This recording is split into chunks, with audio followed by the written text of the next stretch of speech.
people around your age, what do you think? What do you think that they think is the most like popular rapper? Well, On the number face of one, the planet? people are gonna say Drake, Kanye West. If now in times like You newer, right now they would say Kanye West, considering I mean the circumstances with all the well, stuff yeah, I mean people that's love been going Kanye, on. bro. So. Like it doesn't mean he didn't make good music. He No, I made mean really good I music. like some Kanye songs. There's Yeah, I mean songs even that Kanye has made that were I really liked. yeah, I thought they were and amazing. he stays up there because also a lot of people love him because he has his footwear, Yeezys, his clothing brand, his Yeezy brand. Um, People love that stuff. And that's the newer style. Drake too. Drake, they love that music. Drake makes Lil Baby. There's a lot of rappers that are really mainstream right now that What about okay? So what about like that like who are these rappers? Like my question is like these rappers that go they're satanic or like but they're really popular and stuff. It's almost like the whole Taylor Swift thing. They go she was the pretty girl next door and now she's a part of a satanic cult or something. Like they say crazy.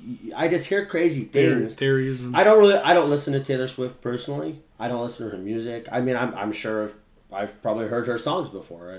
Yeah, she's heard got them in a a lot restaurant. she's got a lot of radio play. Yeah, she's got a lot of radio play. So I mean, I've heard it, but like, that's the thing is you like I'll watch like a YouTube video where it's talking about look at this satanic ritual that was done, J-Lo and Madonna and like all these people, and I'm just kind of like I don't really follow any of these people, so I don't really know.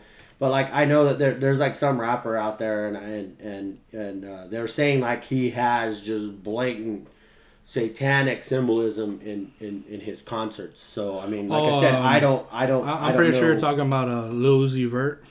Yeah, something like Yeah. that. Yeah. He's openly satanic, but his inspirations were like Marilyn Manson, which is another openly satanic, individual. But yeah, I mean, well, and I mean, here's the weird thing, I know like where it goes from gangster rap to me. I listen to a lot of heavy metal. I listen to a lot of heavy metal. I love bands like Slipknot. I've listened to a lot of stuff. And Marilyn Manson is one of those musicians that I've listened to that I like. see, I can't say I like all of his music, but there's probably a good percentage of his music that I think is very entertaining, or in some ways it may even have a good message. You know what I'm saying? It's like it doesn't sound satanic. A lot of his stuff is kind of like screw the system, screw you, screw the system. I'm just gonna do what I'm gonna do, type of thing. Yeah, which I personally don't listen to Marilyn Manson. I think he's more back in the day. He doesn't come up. Oh well, yeah, he was big in the late '90s. Yeah, he doesn't come up. When I was a teenager, like, he was huge in the he doesn't come up like I don't think he's not the first person. Artists from the '90s that I do like. That I don't listen to heavy metal. I don't listen to too much heavy metal. You've heard Slipknot though. Slipknot, yeah, I heard Slipknot. I like System of a Down. System of a Down. But I like more of alternative. I like Red Hot Chili Peppers. You like that '90s alternative. I like that '90s. Smashing Pumpkins. Yeah, The Killers. Just to name a couple. Tool. It's a pretty good band. Yeah, I got to introduce you to more like some more punk '90s punk. You'll probably like it. Like I guess the punk I listen to would probably be like Green Day, but a lot of people don't consider them punk. More. Yeah, that's more alternative. The only punk band that I know that's I think from the '80s is Operation Ivy. Yeah, and they only released like one studio album probably, and it wasn't even it wasn't mainstream or nothing. Like Dookie is like something that you would say was it sounded very punk. There was a lot of punk to it, but it was just Green Day's just more alternative punk is what you could. It's sort of like Blink 182. Yeah, Blink-182. It's punk music, but it's Dude Ranch. That's yes. a very punkish kind of album, but it's poppy. It's poppy punk. It's not like Bad Religion. No. It's not like something like you're listening to Bad Religion. A lot of punk people, they once you sign to a record label, you see a sellout. So obviously they wouldn't consider Green Day or Blink-182 punk music. And that's controversial. That's a very good point because bands like Pennywise. Mm-hmm. Pennywise is a punk band, and Pennywise they had radio play in the 90s, like the late 90s. Pennywise was getting a lot of radio play, and for whatever happened, it's Too Short. Too Short was getting radio play in the 90s too. They're getting it, and they were playing the songs on the radio. And then whatever happened, after 2000, like everything just kind of changed. Like the whole spectrum of music started changing. I think that had to do a lot too with the 9/11. They got rid of a lot. Well, yeah, they did because I remember. I think it was a video you and I were watching recently about how they said that they wanted to ban System of a Down. Yeah, because their music, even though the album was released before the 9/11 attacks. They had some songs on there. Well, no, it was released, that album, Toxicity. Yeah, it was released two weeks or something before the 9/11. And they had songs like Jet Pilot, which, was Chop Suey, and they're talking about, they say suicide. That's when they were trying to say that they were like prophets or psychics or something. Or they have like songs like, I know they banned like TNT by AC/DC. Oh, AC/DC. Because it's DNT, we're dynamite. TNT, dynamite. Yeah, because they're, they even banned... Which is ridiculous because that song easily came out in the late 70s or early 80s. Even more ridiculous, they banned Red Hot Chili Peppers Under the Bridge. Really? Yeah, they banned that in the 2000s because even that was controversial. I don't know. Drug use? Drug use. And all like substance abuse or something. So they were very... very, sensitive. One of the biggest bands banned after 9/11 was Rage Against the Machine. Yeah. Yeah, Tom Morello was actually even talking about that saying he goes, my band was totally and completely banned from radio and all this stuff after 9/11. And but I mean, Rage Against the Machine talked about very controversial subjects, dude. Like it is. Don't get me wrong, I love Rage Against the Machine. That's one of my favorite bands. But yes, they're very controversial subjects. With Rage Against the Machine, amazing band. That's probably one of the best rock bands ever put together. Yeah, right here. After 9/11, they banned 164 songs. This is according to Kerrang.com. Kerrang.com. Okay. Kerrang. Is that like a notable outlet or a? Let me see. What's the word I'm looking for? Not notable, but a viable outlet. Yeah, you gotta make sure. This is the same list as you could probably find on any rock sites or alternative sites, but this is the list they have for Kerrang. Yeah, Kerrang. Okay, Kerrang. Yeah, I just want to make sure that we elaborate on where the information is coming from. So this is not our opinion.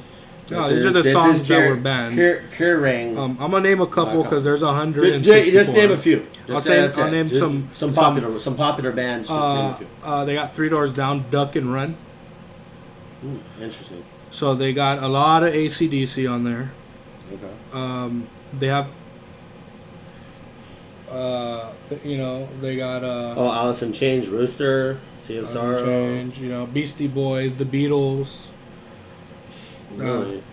Yeah. Black Sabbath, I think. Sabbath. Bloody Sabbath, yeah. Drowning Pool, Bodies. Yeah, Bodies at the Fort. Yeah. Everclear, Santa Monica? Yeah, Elvis. What? You're the Devil in Disguise. Foo Fighters, Learn to Fly. Jimi Hendrix, Hey Joe. Hey Joe. Yeah, I love it. A lot of these 9 Inch Nails right here, Head Like a Hole. Yeah, Head Like a Hole. Yeah. Well, 9 Inch Nails, their first album was amazing, dude. But it was just it dealt with a lot of like controversial things. Right here, they have Red Hot Chili. They got 2 songs by Red Hot Chili Pepper. They got Aeroplane, and they have Under the Bridge. They got Queen. Another one, Bites the Dust, and Killer Queen. Yeah. They got POD. It almost seems like well, I mean, Another One Bites the Dust is like you can apply that to like racing. You know, dude, like you beat someone in a race, you're like, Another One Bites the Dust. Well, they got Third Eye Blind Jumper. They got YouTube Sunday. They got YouTube Sunday Bloody Sunday. Yeah. Which I you know. Yeah, it's a very good song. It's a right here they have the System of a Down, Chop Suey. Yeah, Chop Suey. Yeah, well, no, because that song, what was it? The Jet Plane song? Yeah. Okay, I don't think that ever got radio play. No. But the conspiracy behind that song was the album got released 2 weeks before 9/11, and supposedly that song speaks of 9/11. I mean, I people told me this. I've heard the song probably hundreds of times. Myself, personally, I've heard it hundreds of times. But I could never derive the correlation between that song and 9/11. Me personally, I've listened to it many times, and I just go. It's actually kind of even hard to understand the lyrics. How Surge is singing the song. It's kind of difficult to understand. So I don't know. Maybe I'm not listening hard enough. I don't know, but I've listened to the song many times, and it just, me personally, I just it's something about a jet pilot went through the eyes of a horse, and they smile at me, or no, something. The lyrics. Yeah, I brought up the lyrics here. Okay. It was, wired were the eyes of a horse on a jet pilot, one that smiled when he flew over the bay. And then it said that twice. Said, yeah, that was the chorus, and I think that was the controversial part of the whole song, right? Yeah, that's what I'm saying. It's just one part, but I mean, you're what do you like? What I'm saying is what are you correlating it with? What's the correlation? It flew over a bay. Well, there's a bay right next to Manhattan. Well, there's a bay right next to London, England.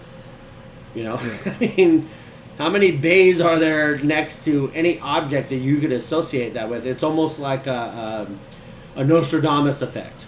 You have a very sparse thing, and then you're applying it to 1,000 different scenarios that could possibly be. So, I don't think the song itself was about, like, for instance, suicide or bombings, but maybe because they're taking the lyrics. They're just seeing the lyrics. Wired were the eyes of a horse on a jet pilot.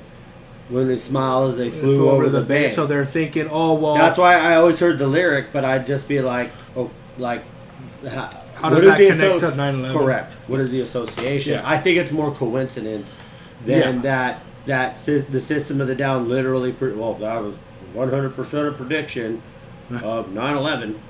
They said that they smiled when they flew over the bay, and it's like, the bay of what? The Bay of Pigs? Yeah. The U.S. government's attempt to invade Cuba, it's called the Bay of Pigs. So I mean, they could have even been associating that lyric in that song, or the chorus part of that song. Maybe they were associated with the Bay of Pigs in Cuba. So there's a lot of bays